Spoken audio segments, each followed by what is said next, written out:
CBS News chief Washington correspondent and Face the Nation anchor John Dickerson is in Washington. John, good morning. We want to talk about the president at the United Nations, but first, the Russian probe by Bob Mueller. What does it mean? What are the implications of what we see happening in Paul Manafort's case? Well, we knew when Mueller had that pre-dawn raid of Paul Manafort's house that it was serious and that he had convinced a judge to have that kind of a warrant issued. But now we know, because of the wiretaps, we have more specificity that investigator Mueller really seems to have something on Manafort. Now, the question is, does it have anything to do with the campaign? It could be completely outside of that. But that means that he has information to pressure Manafort and can use that information as a can opener to go and get whatever it is that he wants and make Manafort talk about anything that might have happened during the campaign. Is it normal in a circumstance like this that you tell someone you're likely to be indicted?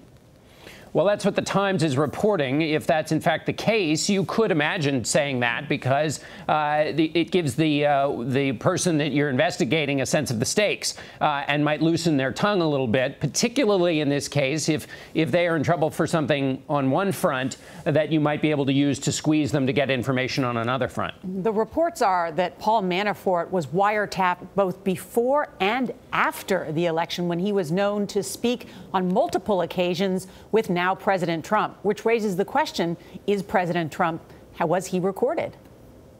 It does raise that question, and we don't really know. The question would be if the conversations he was being tapped on were within whatever the FISA court said was okay to look after, and we just don't know the nature of that. But it's certainly, if he was on phone conversations with him and there was a broad wiretap, then it's certainly possible. And the detail, too, John, that they picked his lock and then accosted him while he was in his bed says that they were really trying to get him. That's a whole nother part of the story.